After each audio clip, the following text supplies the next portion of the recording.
Machine வந்து நம்ம tailoring கற்றுக்குறோம்னு வச்சுக்கோங்க. மிஷினில் ஃபஸ்ட்டு உட்காடுறோம்னா நம்ம என்ன பண்ணணும்னா எல்லாரும் வந்து எவ்வளோ நாள் ஆனாலும் பெடல் பண்ணாங்கன்னா பெடலிங்கே வராது, ரிவர்ஸ்லேயே போகும். பசங்களுக்கு வந்து ஒரு சின்ன ஒரு டிப்ஸு இந்த மாதிரி நீங்கள் பண்ணீங்கன்னா எடுத்த உடனே வந்து நம்ம பெடலிங் பண்ணுறதை ஈஸியாக கற்றுக்கலாம். அது ஒரே ஒரு சின்ன ட்ரிக் என்னென்னா, நம்ம இந்த கால் ரெண்டும் தெரியுதா, இந்த கால் ரெண்டும் பெடல் மேலே ரெண்டும் சென்டரில் வச்சுக்கணும்.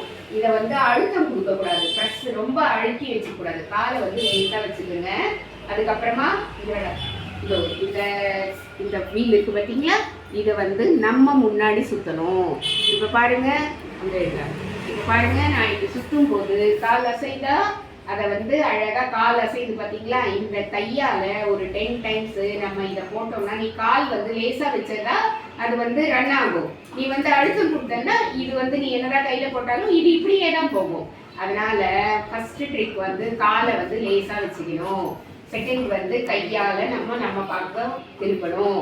திருப்பிட்டு அதுக்கப்புறமா அப்படியே பண்ணீங்கன்னா அதை பாருங்க ஒரே செகண்டில் வந்துடுச்சு. புரியுதுங்களா?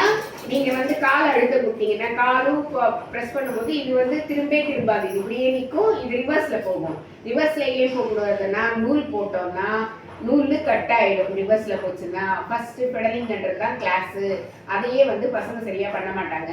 ஸோ நம்ம முதல்ல எதுவுமே நூல் போடாமல் பேப்பர் வைக்காமல் முதல்ல இந்த மாதிரி பழகணும்னா கொஞ்சம் நேரம் பழகினீங்கன்னா உடனே வந்துடும்.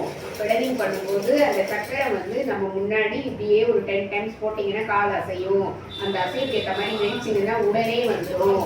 ஓகே, லைக் பண்ணுங்கள், ஷேர் பண்ணுங்கள், கற்றுக்குங்க. அதுக்கப்புறம் நூல் போடும்போது நூல் போட சொல்லித்தரேன். தேங்க்யூ.